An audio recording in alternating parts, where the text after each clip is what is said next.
পারিবারিকভাবে বিয়ে হওয়ার পর স্ত্রীকে বলে স্বামী তোমাকে আমার পছন্দ হয়নি, এমন অবস্থায় স্ত্রীর করণীয় কি? হাদিস মোতাবেক যে যাকে ভালোবাসে হাসরের দিন সে তাকে পাবে। যদি একজন জান্নাতি হয় অপরজন জাহান্নামী হয়, আমার প্রশ্ন হলো কিভাবে দুইজন মিল হবে? নামাজরত অবস্থায় দোয়ায়ে মাসুরা পড়ে সালাম ফেরানোর পূর্বে কোরআনের আয়াত দিয়ে দোয়া করা যাবে কিনা? কবর বা কবরস্থানের সামনে করে মুনাজাত করা শিরিক কেন বুঝিয়ে বলবেন? এরপরে প্রশ্ন হলো তাহাজ্জুদ নামাজ সুন্নত নাকি নফল ইবাদত? বিয়ের ব্যাপারে ছেলের বেতন 10,000 হলে কত টাকা কাবিন করা উচিত? মেয়ের পক্ষ 10 লক্ষ টাকা কাবিন করতে বলছে, এখন ইসলামী দৃষ্টিতে কি করা উচিত? এরপরে প্রশ্ন হলো মহিলারা বলে কাক ডাকলে আল্লাহর নাম নেয়, এ বিষয়ে হাদিসে কিছু বলা আছে কিনা? ওযু করার পর যদি কাশির সাথে সামান্য একটু পেশাব হয় তাহলে কি ওযু ভাঙবে? টাকনুর নিচে কাপড় পরা হারাম, কিন্তু অনেকের জুব্বা টাকনুর নিচে চলে যায়, এটা কি জায়েজ? প্রসাব করার পর টিস্যু ব্যবহার করি, তবুও প্রসাব শেষে আবার 2-1 ফোঁটা বের হয়, কাপড়ে লাগে, এই অবস্থা আমার করণীয় কি? এরপরে প্রশ্ন হলো স্বপ্নের ব্যাখ্যা কোন সময় সত্য হয়? স্বপ্নের সাপ বা বিপদ দেখলে কি হয়? সর্বশেষ প্রশ্ন, আমার বিয়ের বয়স 11 বছর হয়েছে, কিন্তু আমার কোনো বাচ্চা হয় নাই। আমার শাশুড়ি কোনো কিছু নিয়ে ঝগড়া লাগলেই আমাকে এবং আমার স্বামীকে ভাঞ্জা আটকুরা বলে খোঁটা দেয় এবং বলে আল্লাহ যেন আমাদের কোনো সন্তান না দেয়, বদদোয়া করে, এমন অবস্থা আমাদের করণীয় কি? বিসমিল্লাহ। প্রথম প্রশ্ন, আমার স্ত্রীকে নামাজের কথা বললে রাগ করে, আমার করণীয় কি? স্ত্রী যদি নামাজের কথা বললে রাগ করে, স্ত্রীকে পাম্পটে দিয়ে ফুসলিয়ে আদর যত্ন করে সোহাগ করে মহব্বত করে তাকে নামাজমুখী করবেন। আমি প্রায় বলার চেষ্টা করি স্বামী স্ত্রীর সম্পর্কটা এরকম একটা সম্পর্ক যে মহব্বত দিয়ে ভালোবাসা দিয়ে প্রায় বেশিরভাগ জিনিস আদায় করা যায়। একান্ত অমানুষ যদি না হয়, একান্ত যদি কুলাঙ্গার টাইপ মানুষ না হয়, তাহলে দেখবেন যে বেশিরভাগ ক্ষেত্রেই প্রেম ভালোবাসা দিয়ে অনেক কিছুই আদায় করা, সেই রকম করে চেষ্টা করতে হবে তাকে নামাজি বানানোর জন্য। তারপরে যদি তার কপালে নামাজি হওয়া নসিবে না থাকে তাহলে এটা নিয়ে আপনার আর মাথা ব্যথা নেই, আপনি চেষ্টা করবেন। আল্লাহ তাআলা আমাদেরকে তৌফিক দান করুন। পারিবারিকভাবে বিয়ে হওয়ার পর স্ত্রীকে বলে স্বামী তোমাকে আমার পছন্দ হয়নি, এমন অবস্থায় স্ত্রীর করণীয় কি? অনেক স্বামী অনেক স্ত্রীর মধ্যে রোগ আছে যে বিয়ের পর বলে দেখো তোমাকে আসলে আমার পছন্দ হয় নাই, মা বাবার পছন্দে বিয়ে করছি, আমার আসলে ভালো লাগে নাই, তারপরেও করছি আমি। এরকম অনেক অমানুষ ছোট লোক স্বামী ছোট লোক স্ত্রী আছে না নাই? বিয়ের পরে আপনি এই কথা বলার রাইট আপনাকে ইসলাম দেয় নাই। এটা আপনি বলা মানে একটা লোককে অপমান করা, অসম্মান করা, তুচ্ছতাচ্ছিল্য করা। আল্লাহ বলেছেন ওয়াশিরুহুন্না বিল মারুফ, তোমরা তোমাদের বউদের সাথে স্ত্রীদের সাথে সুন্দরভাবে জীবন যাপন করবে। এটা সুন্দরভাবে জীবন যাপন হতে পারে না যে আপনি তাকে বললেন তোমাকে আমার পছন্দ হয় না তারপর আমি বিয়ে করছি। আপনাকে বিয়ে করতে বলছে কে? আপনার যদি অপছন্দ হয় আপনি তখনই বাধা দেওয়া দরকার ছিল, আপনি তখন বিয়ে করে এখন বলতেছেন আমার তোমাকে পছন্দ হয় নাই। এটা অবশ্যই একটি ন্যাক্কারজনক কাজ, গুনাহের কাজ, পাপের কাজ। এগুলোর কারণে আমাদের আমল বরবাদ হয়। আল্লাহ তাআলা আমাদের সবাইকে দাম্পত্য জীবনে সুখী হওয়ার জন্য এই সমস্ত ছোট লোকই পরিহার করার তৌফিক দান করুন। দাম্পত্য জীবনে সুখী হওয়ার জন্য দুইটা জিনিস লাগবে। কয়টা জিনিস ভাই? একটা হলো সবর আর একটা হলো শুকর। একটা হলো সবর আর একটা হলো আপনি যার সাথে জীবন যাপন করছেন, সংসার করছেন, তার কিছু ভুলভাল দেখছেন, সবর করবেন। ভালো কিছু পাইছেন, শুকর আদায় করবেন। এছাড়া আপনি কখনো দাম্পত্য জীবনে সুখী হতে পারবেন। এরপরে প্রশ্ন হলো স্বপ্নের ব্যাখ্যা কোন সময় সত্য হয়? স্বপ্নের সাপ বা বিপদ দেখলে কি হয়? দেখুন, স্বপ্ন বিভিন্ন সময় সত্য হওয়ার সম্ভাবনা থাকে, কিন্তু এগুলো কোনো নিশ্চিত বিষয় নয়, এগুলো সম্ভাবনার ব্যাপার। যেমন ভোরের সময়টা অনেক সময় সত্য স্বপ্ন হওয়ার সম্ভাবনা বেশি থাকে। যে স্বপ্ন মানুষ দেখার পরে করে স্পষ্ট তার কাছে মনে থাকে, স্বপ্ন সত্য হওয়ার সম্ভাবনা বেশি থাকে ভালো ভালো সময়গুলোতে।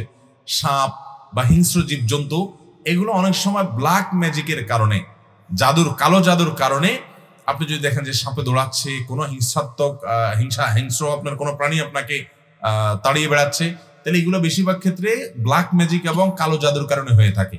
আমি প্রায়শ বলার চেষ্টা করি, প্রতিদিন মাহফিলে বলার চেষ্টা করি, ভাইরা আমার, প্রতিটি ঘরে ঘরে ব্ল্যাক ম্যাজিকের রোগী আজকাল। প্রতিটা ঘরে ঘরে দুষ্ট জিনে আক্রান্ত মানুষ আপনি টের পাচ্ছেন না।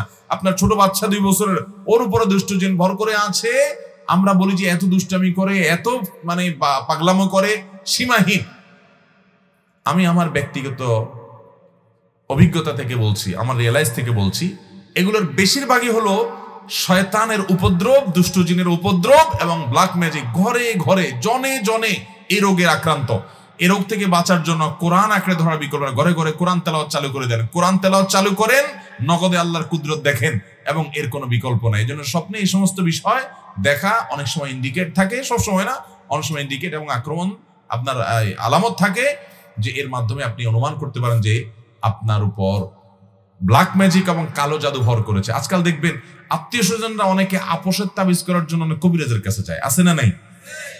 ওই কবিরাজগুলো জেনে না জেনে কুফরি কালাম করে, শয়তানের আশ্রয় নেয়, শয়তানের সহযোগিতা কামনা করে আপনার আপোষ করতে গিয়া, আপনার বিরুদ্ধে তাবিজ করতে গিয়া আপনাকে ব্ল্যাক ম্যাজিক করতেছে, আপনাকে কালো জাদু করতেছে, আপনি টেরও পাচ্ছেন না। কিছু খাওয়াই দিচ্ছে, কিছু শোকায় দিচ্ছে, তাবিজ আপনার বালিশের নিচে রেখে দিচ্ছে, চিপা চাপা রেখে দিচ্ছে, বিভিন্ন রকমের আপনার সুই এটা সেটা রেখে দিচ্ছে, কবরে পুঁতে রাখা হচ্ছে, মানুষকে ধ্বংস করে শেষ করে দেওয়া হয়।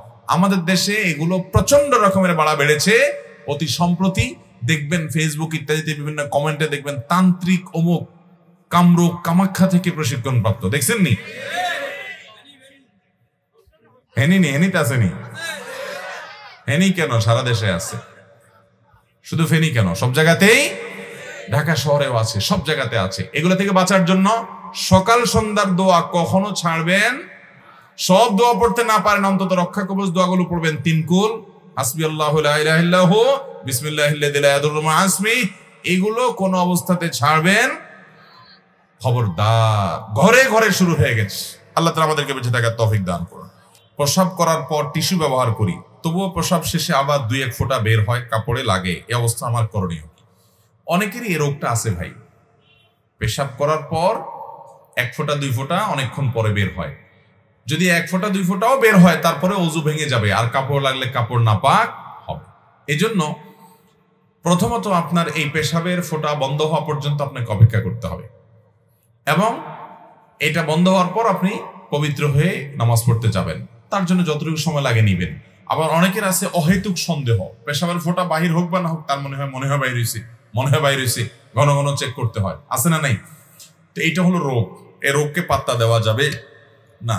যদি দেখেন যে এরকম প্রায় দেখছেন চেক করে আসলে কিছু বাহির হয় নাই, অযথা আপনার মনে হয়েছে, তারা এটাকে পাত্তা দিবেন না। নবী করিম সাল্লাল্লাহু আলাইহি সাল্লাম তো ভিজা হাতে পানি নিয়ে এরকম ছিটা দিতে বলেছেন, কাপড়ের উপর দিয়ে, লজ্জাস্থানের বাইরে কাপড়ের উপর দিয়ে ছিটা দিতে বলেছেন। কেন? যাতে করে ওই শয়তান আপনার মধ্যে ওয়াসওয়াসা ঢুকাতে না পারেন যে আপনার পেশাবের ফোঁটা বের হয়েছে, তাইলে এটা পেশাবের ফোঁটা কিনা। আপনি নিজে পানি ছিটা দিয়ে দিবেন, তাতে করে আপনার পেশাবের ফোঁটা এরকম কোনো সন্দেহ শয়তান সৃষ্টি করার সুযোগই পাবে না। তার মানে সন্দেহকে পাত্তা দেওয়া যাবে অহেতুক। হ্যাঁ, আপনি নিশ্চিত জানেন হ্যাঁ ভিজে গেছে, পড়ে গেছে, পেশাব বের হয়ে গেছে, তাহলে আপনি সেটা যে অংশ লেগে গেছে ওই অংশটা ধুয়ে ফেললেন এবং ওযু করে নামাজ পড়লেন, নামাজ হয়ে যাবে। কারোর পেশাবের রোগ আছে, কিন্তু বেশিরভাগ ক্ষেত্রে এটা ওয়াসওয়াসাকে পাত্তা দেওয়া যাবে না। টাকনুর নিচে কাপড় পরা হারাম, কিন্তু অনেকের জুব্বা টাকনুর নিচে চলে যায়, এটা কি জায়েজ? জুব্বা আলাদের জন্য মাসালা ভিন্ন না ভাই। জুব্বা আলাদের জুব্বাও যদি টাকনুর নিচে চলে যাও সেটাও হারাম হবে। সেটাও কি হবে? জুব্বা আলাদের জুব্বা যদি টাকনুর নিচে যায় সেটা কি হালাল হবে? সেটা কি জায়েজ হবে? অনেক প্রবাসী ভাইরা সৌদি আরবে যায়, দুবাইতে যায়, বিভিন্ন দেশে, আরব দেশে যায়, যাওয়ার পর দেখে ইয়া লম্বা লম্বা জুব্বা আলা হুজুর, আবার মাথায় টুপিও আছে, টুপির উপর আবার একটা লম্বা রুমালও আছে, মাশাআল্লাহ।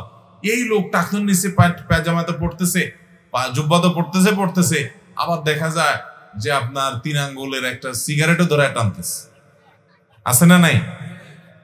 তো এগুলো দেখে আমাদের অনেক বাংলাদেশি ভাইরা চিন্তা করে, হায় হায় রে, কি কলিকাল আসলো, এত লম্বা জুব্বা পরে মাথায় টুপি দিয়ে আবার উপরে রুমাল লাগায়া সিগারেট টান দিতেছে, টাকনুর নিচে পাঞ্জাবি চলে গেছে। ভাইরা আমার, ওইটা সৌদি আরবের মানুষদের জাতীয় পোশাক, তাদের সামাজিক কালচার ওটা। এটা দিয়ে আপনি আলেম বা তাকে হুজুর মনে করার কোনো কারণ। সবচেয়ে বড় কথা হলো, এমনকি কোনো আলেমও যদি জুব্বা পরে, সেই জুব্বা যদি টাকনুর নিচে চলে যায় তো সেটা হারাম হবে, সেটা হালাল হবে। মা আসফালা মিনাল কাবাইনি ফাফিন্নার, টাকনুর নিচে যা গেল সেটা জাহান্নামে যাবে। অতএব সেটা জুব্বা হোক, সেটা চাদর হোক, সেটা আপনার লুঙ্গি হোক, সেটা পায়জামা হোক, সেটা প্যান্ট হোক, হারাম হবে। তবে হ্যাঁ, মোজা যদি হয়, তো মোজা তো থাকেই নিচ থেকে, ওইটার কথা ভিন্ন, সেটা জায়েজ। ওযু করার পর যদি কাশির সাথে সামান্য একটু পেশাব হয় তাহলে কি ওযু ভাঙবে? পেশাব সামান্য হলে ওযু ভেঙে যাবে। একেবারে অতি সামান্য বের হয়েছে, তারপরে কি হবে? ওযু ভঙ্গ। ওযু ভঙ্গের জন্য পেশাব অনেক পরিমাণে বের হইতে হবে এমন কোনো কথা। 1 ফোঁটাও যদি বের হয় পেশাব, তারপরে কি হবে? ওযু ভঙ্গ হয়ে যাবে। হতে পারে কোনো লোক এরকম কাশির কারণে অথবা কোনো প্রেসার নিলে তার পেশাব বের হয়ে গেল, হতে পারে অসুস্থতার কারণে। যদি হয় তাহলে সেক্ষেত্রে তাকে ওই অপবিত্র পেশাব সেটাকে পরিচ্ছন্ন করে ওযু করে নিয়ে আবার সালাত আদায় করতে হবে বা ওযু করে তাকে পবিত্র হতে হবে। এরপর প্রশ্ন হলো সূরা যুখরুফ আয়াতে আল্লাহ সুবহানাহু ওয়া তাআলা বলেছেন ওয়া ইন্নাহু লাযিকরুল্লাক ওয়া সাওফা তুসআলুন, নিশ্চয়ই ইহা কোরআন তোমার এবং তোমার সম্প্রদায়ের জন্য উপদেশ এবং তোমাদেরকে অবশ্যই এই বিষয় হতে শীঘ্রই প্রশ্ন করা হবে। প্রশ্ন হলো এই আয়াত থেকে জানা গেল যে কিয়ামতের দিন সর্বপ্রথমে কোরআন থেকে প্রশ্ন করা হবে। কোরআন ব্যতীত অন্যান্য যে সকল কিতাব থেকে আমাদেরকে বিভিন্ন রেওয়ায়েতের মাধ্যমে শিক্ষা দেওয়া হচ্ছে, তাহলে আমরা কিয়ামতের দিন কি উত্তর দেব শুধুমাত্র কোরআন আলোকে জানতে চাই। মাশাআল্লাহ, এই ভাই হলেন আহলে কোরআনের অনুসারী, সম্ভবত আহলে কোরআনের অনুসারী। তিনি বলতে চাচ্ছেন যে কোরআন ছাড়া আরো যে বিভিন্ন কিতাব বুখারী, মুসলিম, তিরমিজি থেকে আমাদেরকে রেফারেন্স দিয়ে কথা বলা হয়, তাহলে আমাদের কি হবে?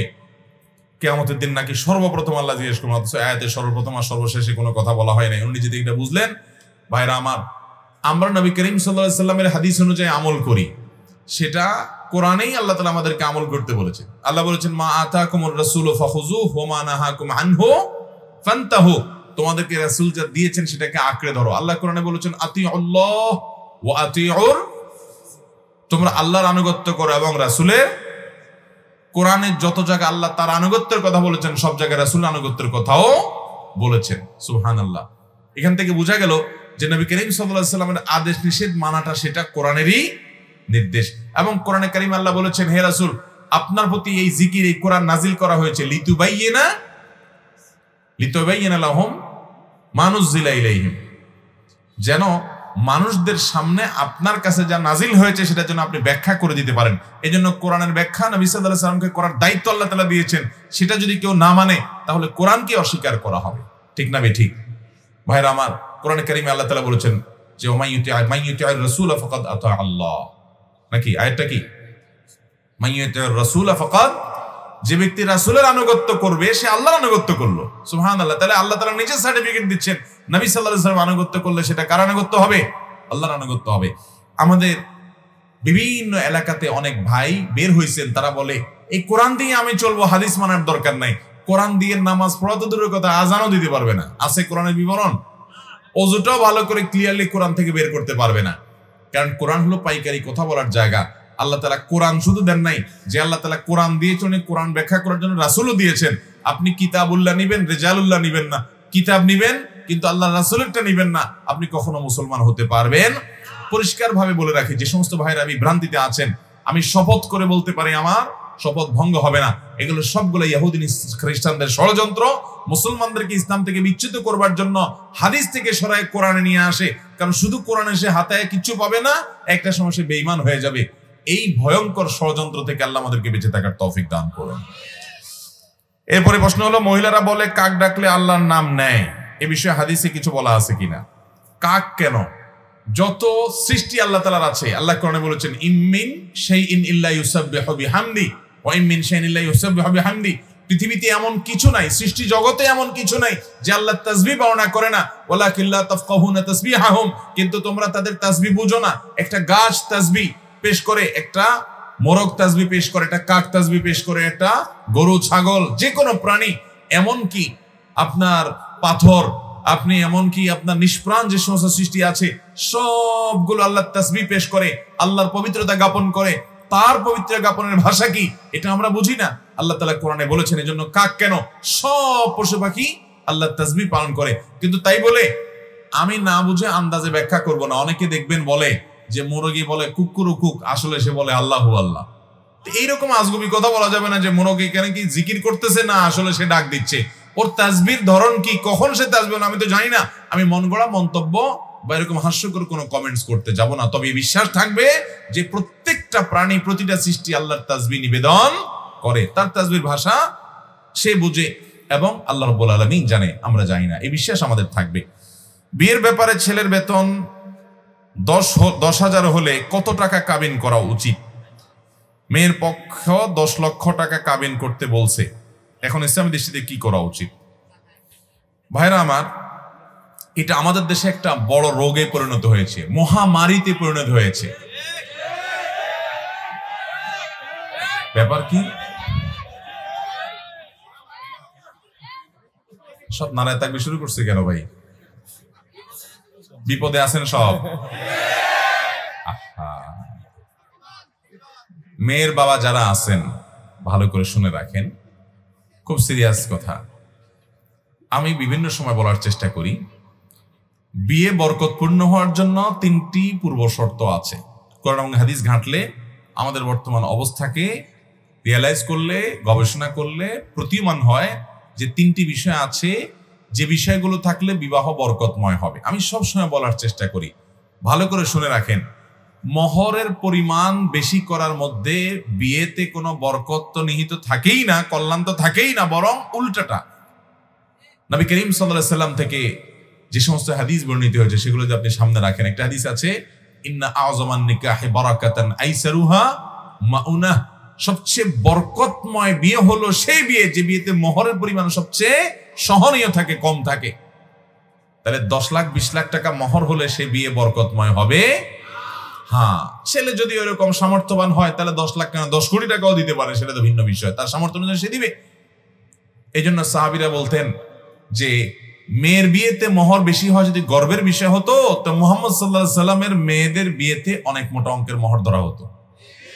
তোমাদের মেয়েরা তাদের চাইতে বেশি দামি হতে পারে না, তাহলে কেন অত টাকা মোহর ধার্য করছো? আজ বিয়েকে কঠিন করা হচ্ছে, শুধু মোহর কেন, বিয়েতে এতগুলো বাজার লাগবে, না হলে ছেলেকে ঘোষাঘুষি করা হবে, এত সব মানুষ খাওয়াতে হবে, না হলে বিয়ে করতে পারবে না।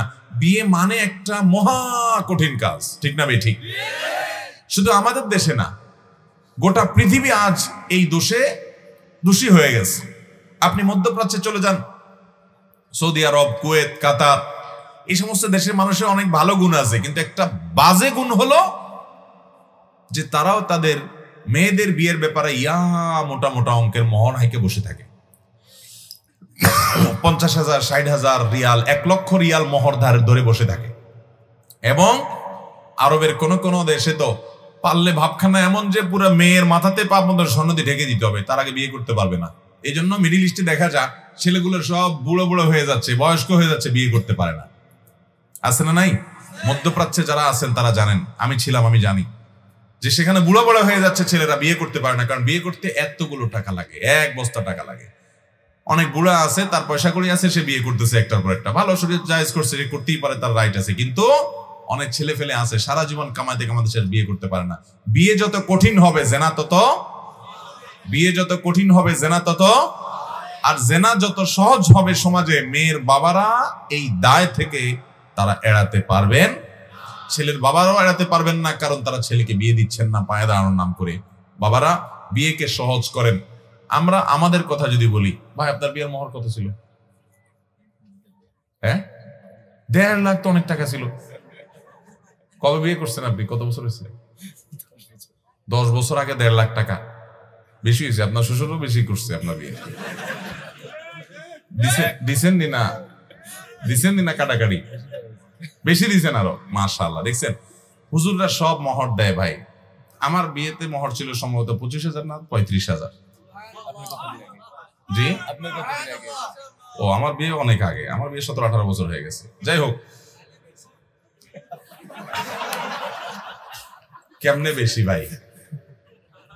35,000 যদি তখন হয়, এখনকার কত? 1.5 লাখ, 1 লাখ, এর বেশি নাকি? যাই হোক বাবারা, ভাইরা, বিশেষ করে মেয়ের বাবাদেরকে বলছি, নবী আলাইহিস সালাম বলেছেন বরকতময় মোহর, উত্তম মোহর, নেআমাস সিদাক, সবচেয়ে উত্তম মোহর হলো আইসারুহু, যে মোহরটা সবচেয়ে সহনীয় হয়, সহজ হয় পরিশোধ করা। দেখেন, ধরলেন 10 লাখ টাকা, 10 পয়সা আপনার মেয়ে পাইল না, এ দানায় ফানাই করে চিটারি করে লাভটা কি বলে? তার চাইতে এমন যৌক্তিক মোহর ধরেন যেটা আপনার মেয়ে পাবে এবং ছেলের জন্য আদায় করা কি হবে? সহজ হবে।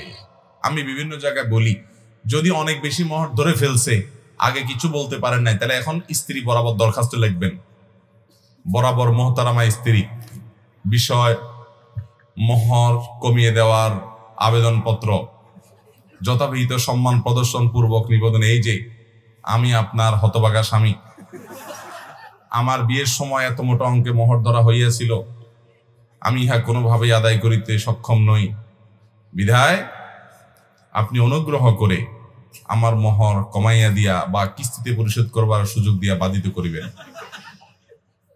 ভাইরা বলেছি এটা একেবারে এইভাবে দরখাস্ত কোনো কথা নাই, শুধু বোঝার জন্য বললাম। কিন্তু বইয়ের কাছে নরম হয়ে যারা ফেসে গেছেন আগে ভাগে, তারা এখন ফুসলেয়া ফাসলেয়া উদ্ধার হওয়ার চেষ্টা করেন। আর যারা এখনো বিয়ে শাদী করেন না, যুবক পোলা পান, সাবধান হয়ে যান। যেই শ্বশুর 10 লাখ 20 লাখের নিচে মেয়ে দিবে না, ওই শ্বশুর দ্বারা কাছে যায় না। উনি ওনার মেয়ে নিয়ে কই যায় দেখা যাক।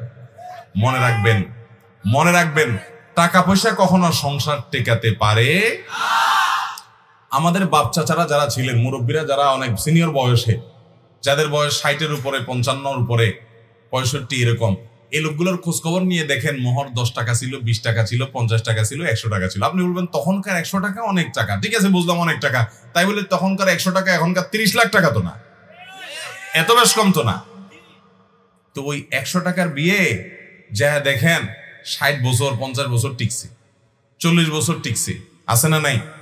শুধু টিকছে তা না, এমন টিকা টিকছে যে একদম সুপারগুলোর মতো, মেড ইন জাপানের মতো মহব্বত, আছে না নাই?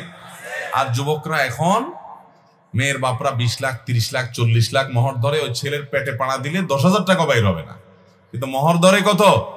আপনার 30 লাখ টাকা মোহর যদি লাগে, তাহলে ওই গরিবের ছেলে কাছে কেন বিয়ে দেওয়ার কথা বলছেন আপনি?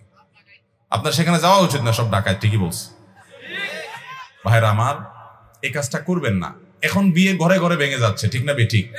দাম্পত্য জীবনের শান্তি বলতে কিছু, আপনি 30 লাখ ধরলে আপনার মেয়েকে ছেড়ে সে যেতে পারবে না, আপনি তাকে আটকাইলেন।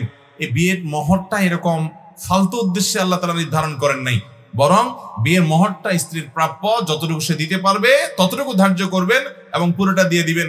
খবরদার ছেলেরা কিন্তু এই ফান্দে পা দিবেন না। 10 লাখ 20 লাখ 30 লাখ বললে বলবেন যে আমার সামর্থ্য এটা আছে, এর বাইরে নেই। আমার নিজের বিয়েতেই আমার মামার শ্বশুর আরো অনেকে ছিলেন, মারা গেছেন, আল্লাহ তাআলা আমাদেরকে জান্নাত নসিব করুক, একটু বলা বলি করতেছিলেন, যে মোড়ামুড়ি করতেছিলেন। আমি বললাম না, আমি এর বেশি দিতে পারবো না, আমার এটার ব্যবস্থা আছে আলহামদুলিল্লাহ, এর বেশি আমি দিতে পারবো না, সাফ কথা। আমি পুরোটা দিয়ে দিছি, এবং যত হুজুর আছে খোঁজ করে দেবেন, সব হুজুররা দিয়ে দিছেন। এই মামলার বেশিরভাগ আসামি হলো এই 20 লাখ 30 লাখ পাটিয়ালা লোকেরা। 20 টাকাও দেওয়ার খবর নাই, ধরে রাখছে কত? 20 লাখ। মেয়ের বাবারা, আপনারা কিন্তু আল্লাহর কাছে জবাবদিহি করতে হবে। বিয়েটাকে সহজ করেন, আপনার মেয়ের সুখ শান্তি এই মোহরের বড় ফিগারের মধ্যে নিহিত হতে পারে। এরপরে প্রশ্ন হলো, তাহাজ্জুদ নামাজ সুন্নত নাকি নফল ইবাদত? তাহাজ্জুদ এটা সুন্নত, নবী সাল্লাল্লাহু আলাইহি ওয়াসাল্লাম পড়েছেন, সেজন্য। আবার ফরজ নামাজের বাইরের, ওয়াজিবের বাইরের নফল মানে এক্সট্রা, এটা এক্সট্রা, ফরজ ওয়াজিবের বাইরে, সেদিক থেকে এটাকে নফল বলা যায়, কিন্তু এটা মূলত সুন্নত। কেউ যদি নফলের নিয়তে তাহাজ্জুদ পড়ে, নামাজ হয়ে যাবে, সুন্নতের নিয়ত করলেও নামাজ হয়ে যাবে। কবর বা কবরস্থানের সামনে করে মুনাজাত করা শিরিক কেন, বুঝিয়ে বলবেন? কবর বা কবরস্থানের সামনে মুনাজাত করলেই শিরিক হয়ে যাবে, ব্যাপারটা এরকম না। বরং যদি কেউ কোনো কবরওয়ালা, কোনো মাজারওয়ালার কাছে সন্তান চায়, ব্যবসা চায়, উন্নতি চায়, মনে করে তার হাতে আছে, সে আল্লাহর কাছে নিয়ে দিবে ভায়া মিডিয়া, এই জন্য ওই কবরওয়ালার কাছে, মাজারওয়ালার কাছেই দোয়া করে সন্তান চায়, তাহলে সেটা শিরিক হবে। কারণ সে এটা চাইবে আল্লাহর কাছে, আল্লাহর গোলামের কাছে চাইলে এটা আল্লাহর সঙ্গে পার্টনার সাব্যস্ত করা হয়, এটা তো বোঝা যায় দিনের মধ্যে কেন শিরিক হবে। আর শিরিক সবচেয়ে বড় অপরাধ, আল্লাহ তাআলা মাফ করবেন না তওবা ছাড়া মারা গেলে। অতএব শিরিক থেকে বেঁচে থাকতে হবে। কিন্তু কেউ কবরের দিকে ফিরে আল্লাহর কাছে দোয়া করছে, কবরওয়ালার কাছে না, তার বিশ্বাস না যে কবরওয়ালা কিছু দিতে পারে, তাহলে এটা শিরিক হবে না।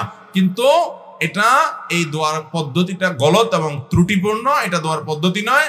বরং দোয়া কবরের দিকে ফিরে করার কিছু নাই, কারণ কবরের দিকে দোয়া করলে সে দোয়া কবুল হবে এমন কোনো গ্যারান্টি হাদিসে বলা, যেদিকে ফিরে দোয়া করবেন সে দোয়া আল্লাহর কাছে নিবেদন হতে পারে, কিন্তু কবরের দিকে বিশেষভাবে ফেরার কোনো বৈশিষ্ট্য যেহেতু নাই, আপনি কেন ওদিক ফিরে দোয়া করবেন, সেটা ভুল। আপনি প্রয়োজনে কেবলার দিকে ফিরে করতে পারেন, অথবা যে কোনো দিক ফিরে করতে পারেন। নির্দিষ্ট কোনো দিককে নির্ধারণ করলে তার কারণ আপনাকে দেখাতে হবে, হাদিস কোরআনে বলা হয় নাই।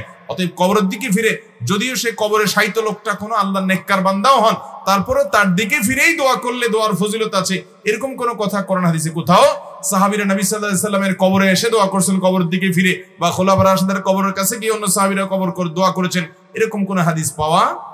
বিধায় দোয়া হবে আল্লাহর কাছে, কোনো কবরওয়ালার কাছে। যদি কবরওয়ালার কাছে প্রার্থনা করেন তাহলে সেটা কি হতে পারে? শিরক অবশ্যই হবে। নামাজরত অবস্থায় দোয়ায়ে মাসুরা পড়ে সালাম ফেরানোর পূর্বে কোরআনের আয়াত দিয়ে দোয়া করা যাবে কিনা, বা কি কি দোয়া পড়তে পারবো? ভাইরা আমার, নামাজের শেষ বৈঠকে আমরা যে দোয়ায়ে মাসুরা পড়ি, আল্লাহুম্মা ইন্নী যালামতু নাফসি যুলমান কাসীরা, অত্যন্ত আবেগঘন একটা দোয়া। আপনি নামাজের পুরো নামাজের ভিতরে মনোযোগ রাখতে পারেন বা না পারেন, এই দোয়াটা পড়ার সময় আপনার মনোযোগ আসা চাই। এটার অর্থের দিকে খেয়াল করবেন। আল্লাহুম্মা ইন্নী যালামতু নাফসি যুলমান কাসীরা, আল্লাহ আমি নিজের প্রতি অনেক অবিচার করছি, অনেক জুলুম করেছি, অনেক গুনাহ পাপাচার করেছি। এমনকি এই যে নামাজ, পুরো নামাজ শেষ করলাম, মনোযোগ কতদিক চলে গেছে, মনোযোগ নষ্ট হয়ে গেছে, আমি নিজের প্রতি নিজে জুলুম করেছি। আল্লাহুম্মা ইন্নী যালামতু নাফসি যুলমান কাসীরা। এরপরে কি? ওয়ালা ইয়াগফিরুদ যুনুবা ইল্লা, আল্লাহ পাপাচার সমূহ আপনি ছাড়া কেউ মাফ করতে পারেন না। ফাগফিরলি মাগফিরাতাম মিন ইনদিক ওয়ারহামনি ইন্নাকা আনতাল গফুরুর, আল্লাহ আপনি মাফ করে দেন, আপনি রহম করেন, আপনি গফুর ক্ষমাশীল, আপনি দয়ালু। এটা বলে এরপর আপনি সালাম ফিরালেন, মানে আল্লাহর কাছে মাপ চেয়ে ফিনিশিংটা অন্তত ভালো করলেন। এই জায়গাতে দোয়া কবুল হয়। নামাজের শেষ বৈঠকে কি হয়?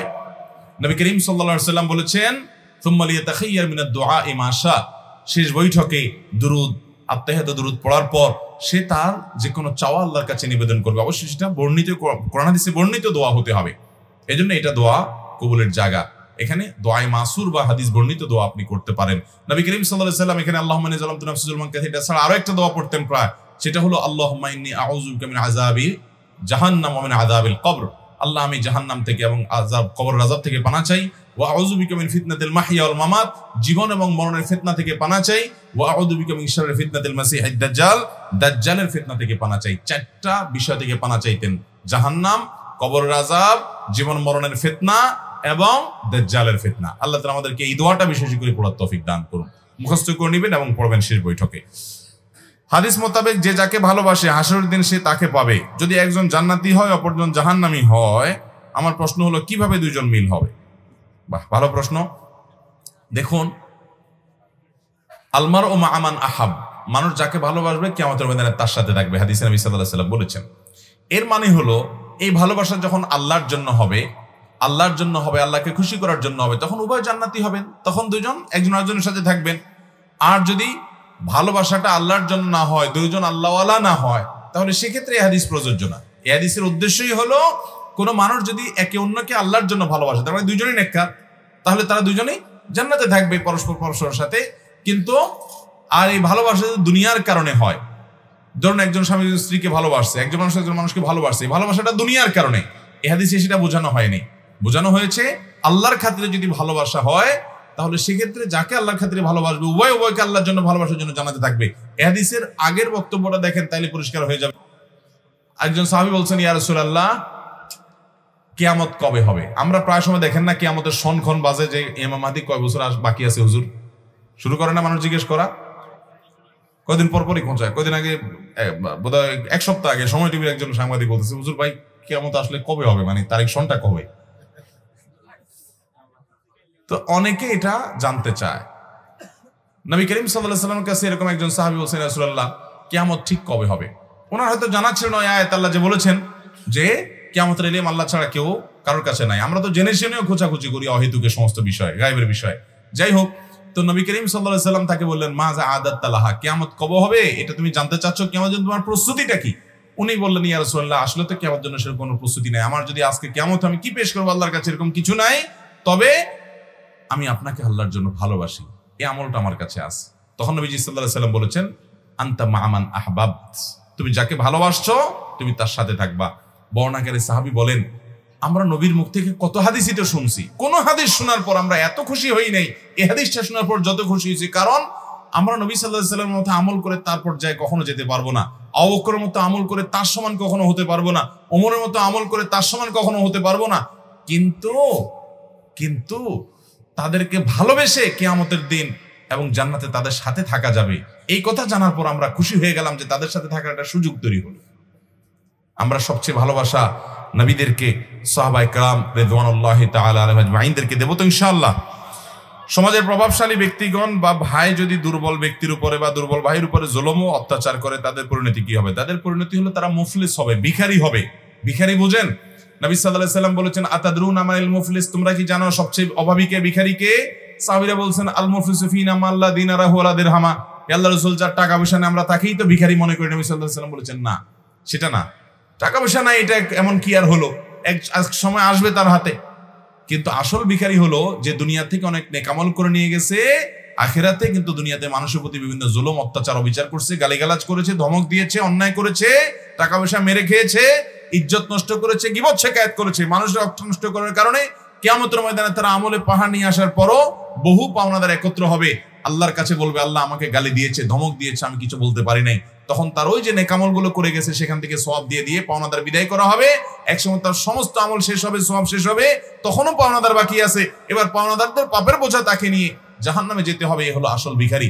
এই জন্য কেউ নিজের ভাইকে দুর্বল পেয়ে, কোনো মানুষকে দুর্বল পেয়ে যদি তার প্রতি অবিচার করে, তাহলে তার জন্য এই শাস্তি আছে। আল্লাহ তাআলা আমাদেরকে হেদায়েত দান করুন যেন আমরা কোনো কারোর প্রতি জুলুম করে দুনিয়া থেকে না যাই।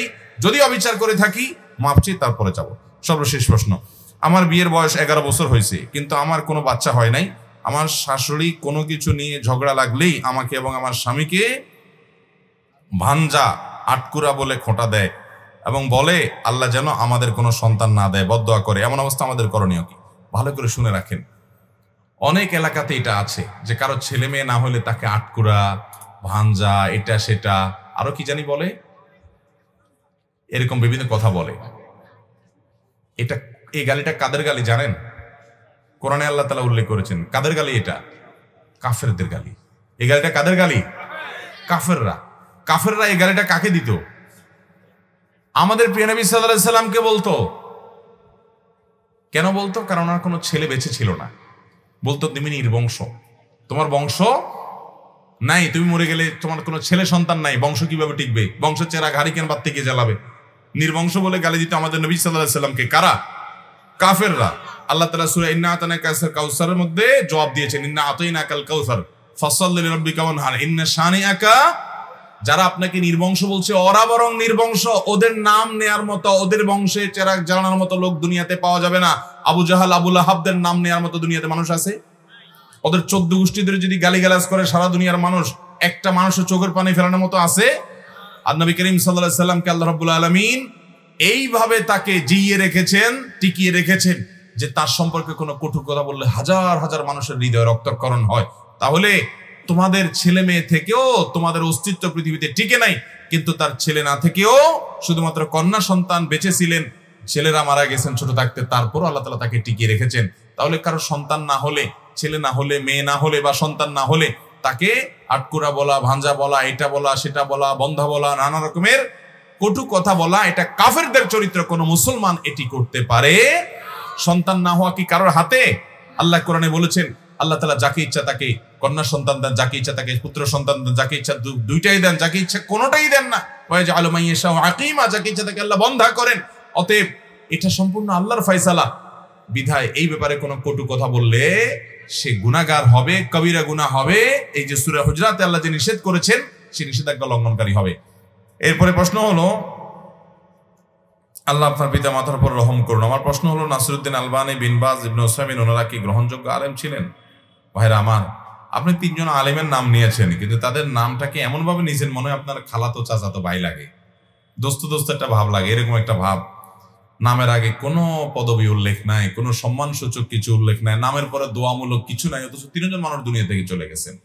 ভাইরা আমার, শেখ নাসিরউদ্দিন আলবানী, শেখ বিন বাজ এবং শেখ ইবনে উসাইমিন রাহিমাহুমুল্লাহ, তারা ছিলেন যুগের শ্রেষ্ঠতম উলামা ইকরামের মধ্য থেকে অন্যতম। আল্লাহ তাআলা তাদেরকে কোরআন হাদিসের অগাধ নলেজ দিয়েছেন এবং এক একজনের যে খেদমাত আছে, শেখ আব্দুল আজিজ বিন আব্দুল্লাহ বিন বাজ রাহিমাহুল্লাহ সৌদি আরবের সাবেক গ্র্যান্ড মুফতি, ফিকহে হাম্বলের উপরে এরকম পণ্ডিত মানুষ তার সময়কার সবচেয়ে সেরা মানুষগুলোর অন্যতম। তিনি অন্ধ ছিলেন, অথচ তাকে জিজ্ঞাসা করা হয়েছিল যে আপনি বুখারী এবং মুসলিমের যে কোনো হাদিস যে কোনো সময় অনর্গলভাবে বলতে থাকেন, আপনি কি বুখারী এবং মুসলিমের সকল হাদিস আপনার কি মুখস্থ? তিনি বলেছিলেন আলহামদুলিল্লাহ, সবগুলো তার মুখস্থ। ভাইরা আমার, একজন অন্ধ মানুষ ছিলেন এবং ছোটবেলা থেকেই তিনি অন্ধ ছিলেন। তার একটা ঘটনা সম্ভবত তিনি নিজেই বর্ণনা করছিলেন, কোন একটা ভিডিওতে দেখছিলাম যে তার খালা, তিনি যখন ছোট ছিলেন, শোয়া ছিলেন, তার মাকে বলছিলেন যে আব্দুল আজিজ সে তো অন্ধ, কি হবে ওর জীবনে, আহারে কিভাবে প্রতিষ্ঠিত হবে, কিভাবে সমাজে টিকবে। একসময় গোটা পৃথিবীর সবচাইতে প্রভাবশালী এবং নামকরা ওলামাদের মধ্য থেকে একজন হয়েছেন। হাজার হাজার আলেমরা তার সামনে দোজানো হয়ে, ছাত্র হয়ে গৌরবের সাথে নিজেদের পরিচয় উল্লেখ করতে পেরেছেন যে আমি বিন বাজ রাহিমাহুল্লাহ ছাত্র। ভাইরা আমার, এমন কোনো মাসআলা পাওয়া যায় না যেই মাসআলায় তার জবাব পাওয়া যায় না।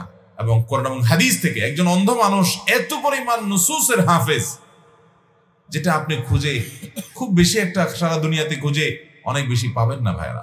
এত বড় মাপের আলেম ছিলেন রাহিমাহুল্লাহ রাহমাতাম ওয়াসিআ, ঠিক বিন বাজ রাহিমাহুল্লাহ এবং শেখ নাসিরুদ্দিন আলবানী রাহিমাহুল্লাহ। তার কথাও শেখ নাসিরুদ্দিন আলবানী রাহিমাহুল্লাহ দ্বারা যে পরিমাণ খেদমত আল্লাহ নিয়েছেন, আমরা তো অনেকে অনেক কথা বলি ভাই।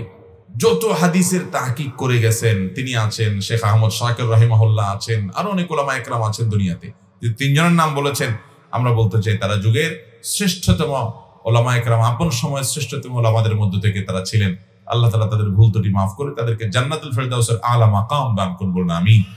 ভাইরা আমার, এই সমস্ত উলামা ইকরাম এবং আরো যত উলামা ইকরাম আছেন, আপনার সাথে কোনো বিষয়ে এই সমস্ত উলামা ইকরামের আপনি অনুসারী নাও হতে পারেন, আপনি এই সমস্ত উলামাদের প্রতি বিদ্বেষ রাখবেন না, বিদ্বেষমূলক মন্তব্য করবেন না। শুধু ওনারা নন, যে কোনো উলামা ইকরাম সম্পর্কে। ভাইরা আমার, উলামা ইকরাম সম্পর্কে আমরা আজকাল সাধারণ মানুষ এমন এমন কথা বলে ফেলি যেগুলো আসলে রীতিমতো বেয়াদবির শামিল। সূরা হুজুরাতের শুরুতেই আপনি তাকায় দেখেন, আমাদেরকে আদব শেখানো হয়েছে। মুসলমান বেয়াদব হতে পারে। আল্লাহ তাআলা উলামাদের কদর করা, তাদের মর্যাদাকে অনুধাবন করার তৌফিক আমাদেরকে দান করুন।